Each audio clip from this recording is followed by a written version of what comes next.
This is not a flattering view. Happy induction day. It's June 3rd and my induction was at 5 p.m. And let me try to put the volume down this TV. I don't know if it's too loud. That beeping noise in the background is the baby's heartbeat. I was scheduled to be induced June 3rd at 5 p.m. and here we are. I have my blood, they're checking my blood pressure every hour, and I have an IV stuck in my hand. That was not fun. It was pretty painful. It was pretty sore. They gave me some pills to start softening my cervix. I think they're gonna give it to me every like 3 to 4 hours. They checked my cervix. What else? I guess that's it, yeah.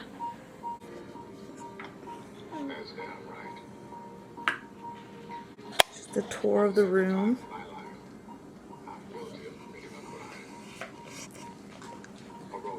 So baby girl will be there.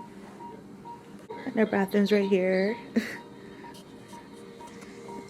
This is the styling gown I'm wearing. Fashion 2025. I was feeling pretty nervous.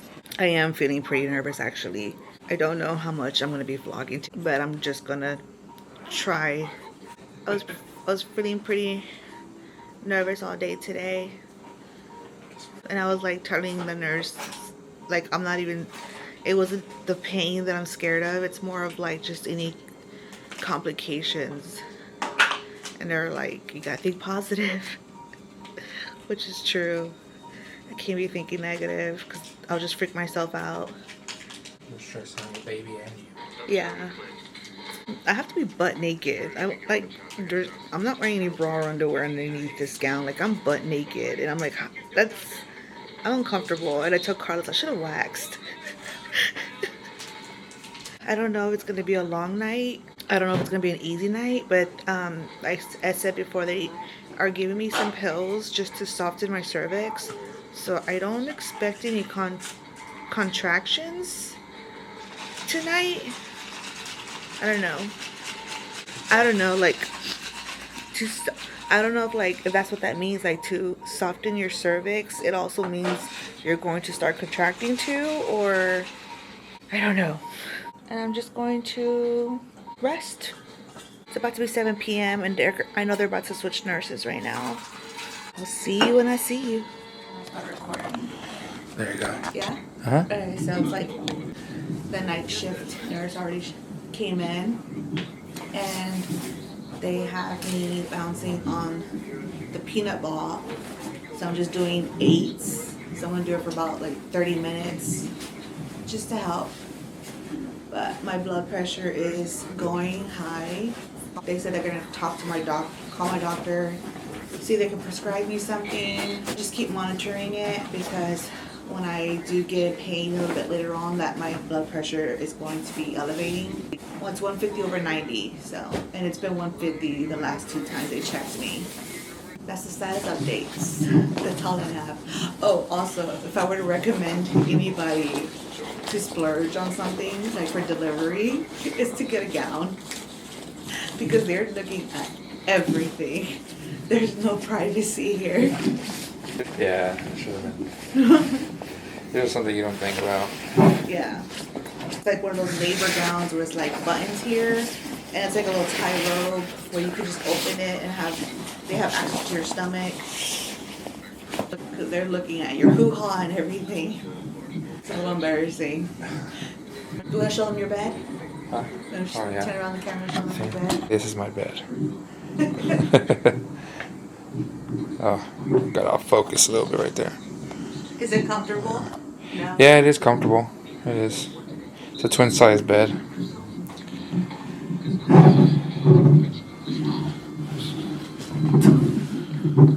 I gotta move this a little bit.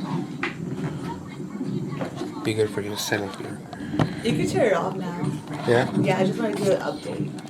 Alright, babe. How is everything? At 9, they gave me my second dose of my pill for my cervix and the contractions to start. I've already been contracting. She's been It's like the red, huh? It's the bottom line right there. So a little more spaced out. She was at 178 earlier. Now she has dropped down to 137, which is good. Yeah, my blood pressure was really high. It kept elevating, so they gave me magnesium Yeah, you're on magnesium right now. through the IV drip. There was another medication that they gave her through the IV. They gave me another IV.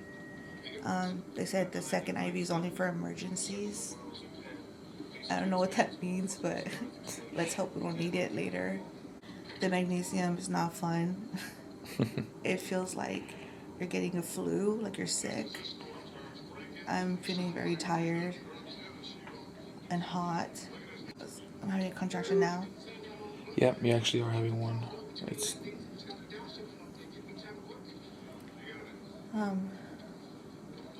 But the baby's she's doing good. My right leg's a little shaky, but it's from nerves, I guess, and anxiety, you know. So much happened all at once. Your contractions are coming in at least every, 10 minutes? Could be wrong, but I'll clock this one right now. This one's at 10:32. So I'll clock what time you get the other one. Yeah. The contractions don't hurt right now. It's just that it's kind of like uncomfortable at the same time feeling like the medication going through your body. Yeah. Because I'm feeling like I'm having a flu. Yeah. You're just tired and weak because of the magnesium. That's what it's doing. Yeah. So I'm just going to rest. Yeah. And the nurse is going to come back here again and she's going to switch me on my side. Mm-hmm.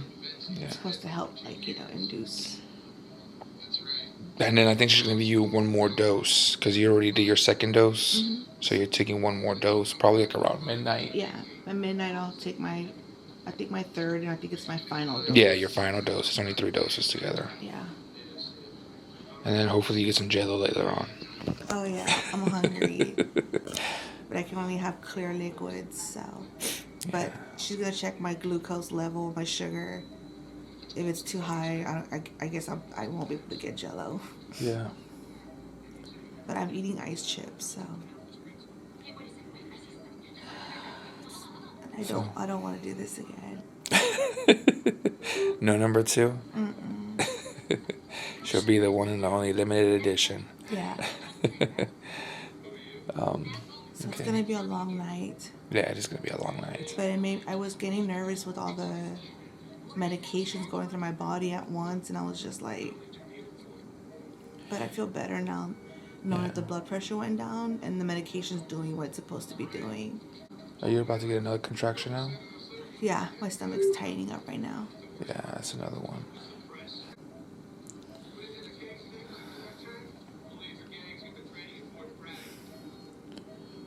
He's coming down. Okay. Yeah, you're good now. Well, she's gonna get some rest now. Because they'll be coming back at midnight to bother her again. Alright, babe. Anything else? Mm-mm. Alright. Contraction.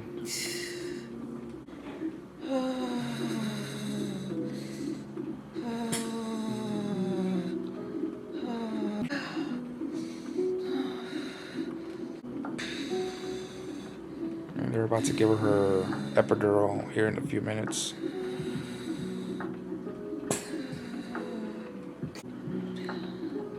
Yeah, I tapped out early. They just gave it to me like 30 minutes ago, probably.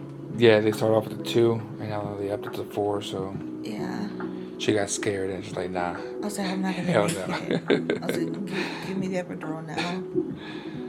So I'm scared about getting the epidural, so we'll see. So right now, her blood pressure dropped a little bit too much. So they had to give her something to pick it back up just a little bit more. Baby's blood pressure was dropping a little bit too much also. So they turned her on her side. She could get more better blood flow. The epidural is done. She feels a lot more better now. She's gonna try to get some rest. She hasn't been able to get that all night. At 12 o'clock, they'll come back again. Right now, she's dilated at 3 centimeters. We're trying to get her to 6. All right, babe, you're good? Yeah? And show this video to Everly. Now, next time that she gives a shit, she goes up. Show her everything you went through just to have her.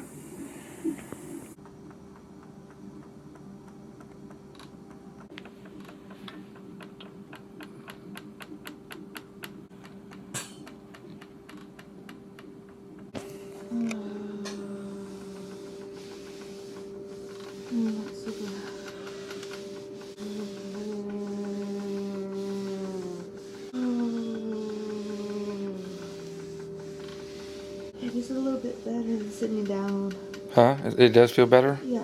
Okay. This position. Uh-huh. A little bit. She's almost here.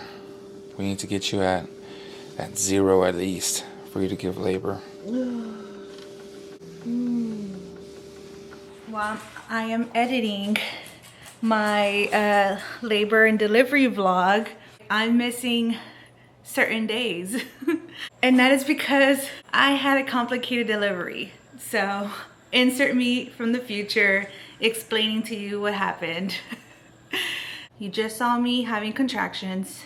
Baby girl was breached. She was head down. It's just that she wasn't really in the middle of in the canal. Like she just was not ready. She was just not in the middle, okay? She was more towards on my right side of my stomach, and like where her head was hitting like my pelvic bone or whatever. Like I don't know the terms, I'm sorry. Her head was like where my bone was at, and we needed to shift her more towards the middle. So I think I spent about like a whole hour and a half like rotating and doing these different positions. On the ball, I was on my stomach. I did something called the cat and cow. It was just a lot. And then they even had to like physically like put their hands on my belly and like force baby girl to like move to the middle. It hurt. That hurt the worst. 6 hours later, she still did not want to move to the middle. At this point, my doctor said that we would need to go ahead and schedule a C-section. Now, she gave me an option. She was like, we can either go home, we can schedule a C-section for another time, or we can go ahead and have a C-section now. I was like, are you fucking kidding me? I was like, I'm already having contractions. We're at the fucking hospital already. Let's do this, okay? It happened so fast. Like the next thing I know, I was already like, they had to like, I think 3 or 4 people had to like move me to a different bed, took me like out of my delivery room. We went into the surgery room, and luckily I was numb the fuck up, okay? I just had another epidural. I had a second epidural. So the first one, I felt good all through the rest of the day, but by that evening, I think the epidural had already worn out. Either it worn out or they gave me access to this drip where I'm able to push a button and like more would release or whatever. So when I was doing that, it was not working, okay? I was still feeling the contraction. So I asked for a second epidural. I don't know if it was possible, but apparently it is. That worked. And then that's when shortly after my C-section had to happen. After the C-section, they moved me to an open, it is a room, but there's other people there too. You're healing, like I think you're there for like 2 hours just to make sure everything's okay with you. And after that, then they had moved me over to my recovery room. And now my recovery room, I was there for about, I think 2 more days. In between those days, I had 2 massive blood clots.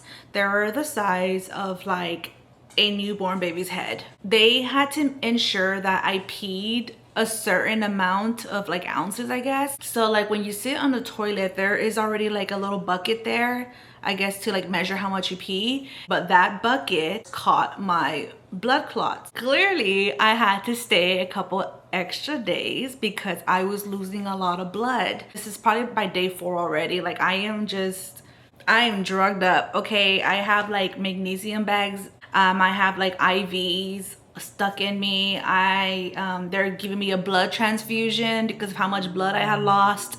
My blood pressure is still high. On top of that, I have to be walking around.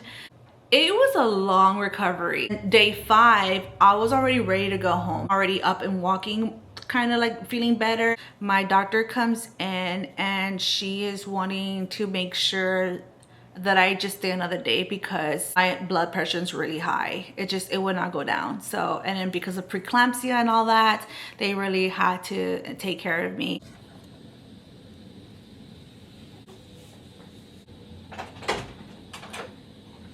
I'll close her in this thing. I'm gonna show you how. So grab one of her arms. There you go. And tuck it in there. You can pull this one and then just tuck it in. Alright?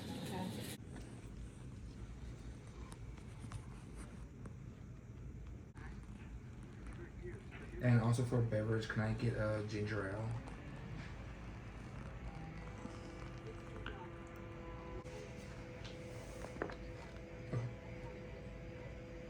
My celebration meal. I have, what is this? Bruschetta? Yeah. Yep. And then I have some grilled chicken with like pesto pasta. And of course my gluten-free chocolate cake.